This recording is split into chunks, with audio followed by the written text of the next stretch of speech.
Hi everyone, welcome to my video. I am Ashna Parveen, currently first year MBBS student at IGGMC Nagpur. कैसे हैं आप सब? I hope आपकी preparation अच्छी चल रही होगी। आजकल मेरे भी एग्जाम्स अभी आने वाले हैं, तो इस वजह से मेरे फ्रिक्वेंटली वीडियोस में नहीं डाल पा रही हूँ। आप लोग को अगर कोई भी डाउट्स है या कुछ भी पूछना है तो मुझसे कमेंट सेक्शन में पूछ लीजिए या मुझे डायरेक्ट इंस्टाग्राम पे मैसेज कर दीजिए। वो आप मुझसे जब भी पूछेंगे, मेरे को जब भी टाइम मिलेगा मैं कोशिश करूंगी कि आजकल थोड़ा कम मैं एक्टिव रह रही हूँ पढ़ाई की वजह से, तो जब भी मुझे टाइम मिलेगा मैं जल्दी से जल्दी आप लोग को रिप्लाई करने की कोशिश करूंगी। जो न्यू है इस चैनल पे उन्हें मैं बता देना चाहती हूँ कि मैंने नीट 2021 दिया था, जिसमें कि मेरा स्कोर 637 था। आज का टॉपिक मैं टेस्ट सीरीज के ऊपर लाई हूँ, क्योंकि टेस्ट सीरीज अब मोस्टली स्टूडेंट्स देने लग गए होंगे। जो टेस्ट सीरीज है उसमें दिक्कत आती है, आप जब टेस्ट दे रहे हैं तो आपके कुछ नेगेटिव्स हो रहे होंगे, आप छोड़ रहे होंगे, कुछ करेक्ट हो रहे होंगे।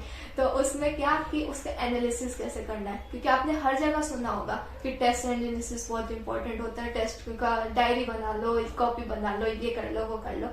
तो ये आपको कैसे करना है टैकल, उसके बारे में मैं आज बात करती हूँ आपको। तो चलिए स्टार्ट करते हैं वीडियो को। टेस्ट एनालिसिस में सबसे पहली बात आ जाती है कि आपको ये देखना है आपके नेगेटिव कहाँ पे हुए हैं। नेगेटिव को कैसे आपको क्लासिफाई करना है। अपने नेगेटिव मार्किंग जो होती है उसमें एक तो नेगेटिव मार्किंग होती है आपने बिल्कुल तुक्का लगा दिया है। एक नेगेटिव मार्किंग आती है आपने सोचा कि आपके हिसाब से वो सही था लेकिन वो हो गया गलत। और थर्ड हो जाता है अनजाने में नेगेटिव मार्किंग हो जाती है सिली मिस्टेक्स की वजह से। तो ये तीन पार्ट्स में आपकी जो नेगेटिव मार्किंग से ये डिवाइड होते हैं। सबसे पहले बात करते हैं तुक्के वाले की।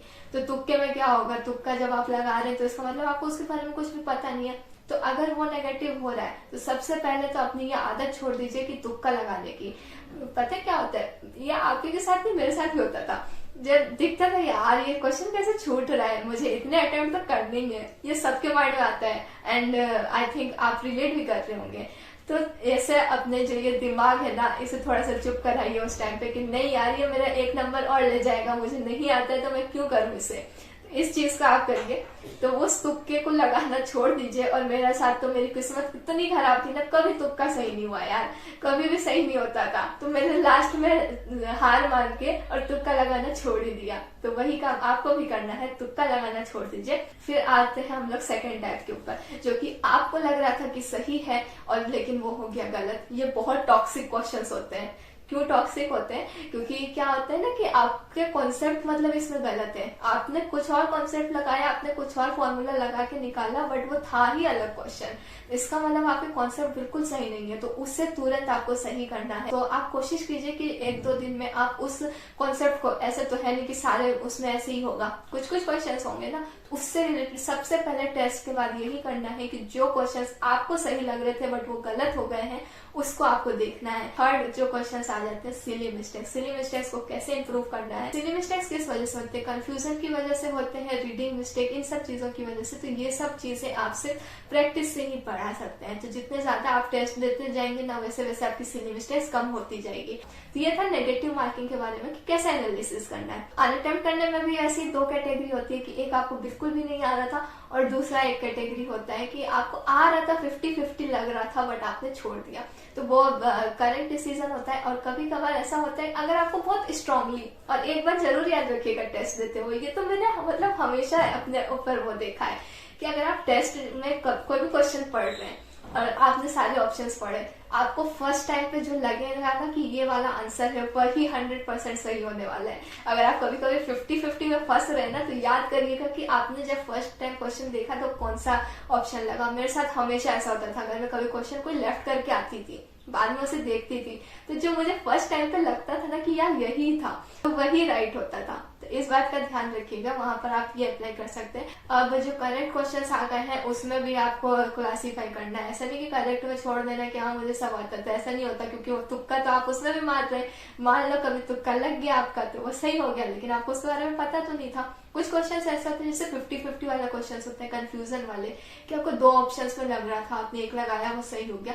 तो उस चीजों को आपको एनालाइज करना है। पेपर एनालिसिस का मतलब यही होता है ये नहीं होता है कि आप उसको लिख रहे हैं कि क्वेश्चंस को बैठ के लिख रहे हैं और उसका वो निकाल रहे हैं कहाँ से क्वेश्चन आया था मेरा। बहुत सारे बच्चों को लगता है पेपर एनालिसिस का मतलब क्वेश्चन कहाँ से आ रहे हैं, किस टाइप के क्वेश्चन आ रहे हैं। पेपर एनालिसिस वो भी होता है कि क्वेश्चंस कितने मतलब कहाँ से कितने ज्यादा पूछे जा रहे हैं और किस टाइप के क्वेश्चंस पूछे जा रहे हैं। एनालिसिस वो भी होता है, बट मेन एनालिसिस अपने लिए करना होता है कि हमें क्या वर्क करना है इस टेस्ट पे। और एक और चीज मैं पेपर एनालिसिस में जो मैं करती थी, मैं क्या करती थी, रजिस्टर के पीछे जो भी रहता था उसमें डेट लिखती थी, ये टेस्ट का आज ये टेस्ट था। उसके बाद मैं लिखती थी बायोलॉजी का जो चैप्टर्स थे जहां से मेरा गलत हुआ है। ऐसा नहीं था कि पूरा गलत हो रहा है, कुछ कुछ ही गलत होते हैं। और फिर उसके बाद जैसे चैप्टर्स के नेम लिख लिया और चैप्टर्स के सब टॉपिक्स को तो जब आप नेक्स्ट टाइम जा रहे हैं ना, ऐसे नहीं को क्वेश्चन आप लिख रहे हैं बैठ के, क्वेश्चन नहीं लिखना होता है आपको बस सब टॉपिक्स लिखना होता है और उस सब टॉपिक्स को रोज एक सब टॉपिक एटलीस्ट आपको उसमें से रिवाइज करना है। तो और उसमें मैं रोज टिक करती थी, लिटरली मैं आपको बता रही हूँ कि मैं ऐसे ही फॉलो करती थी, इसलिए मैं आपको बता रही हूँ। तो उसे रोज मैं एक एक टिक करती थी कि ये पिछले टेस्ट में ये था, मेरा ये गलत था और मैंने ये सही कर लिया। तो ये होता है पेपर एनालिसिस मेनली कि कैसे करना है। तो अगर आपको मुझसे कुछ भी और भी अगर पूछना है तो आप मुझे इंस्टाग्राम पे मैसेज कर दीजिए या मेरे कमेंट सेक्शन में पूछ सकते हैं। अगर मेरे शॉर्ट नोट्स चाहिए तो आप मेरे टेलीग्राम चैनल को ज्वाइन कर सकते हैं। टेस्ट सीरीज के बारे में जो बहुत सारे स्टूडेंट्स पूछते हैं कौन सी अच्छी है कौन सी अच्छी नहीं है, तो उसके ऊपर मैं आगे वीडियोस डालने वाली हूँ, आप उससे प्रिफर करिएगा। अगर आपको आगे भी नीट से रिलेटेड ऐसे ही गाइडेंस चाहिए तो आप मेरे चैनल को सब्सक्राइब कर लीजिए। अगर ये वीडियो अच्छा लगे तो इसे लाइक कीजिए, शेयर कीजिए। Bye bye, thank you.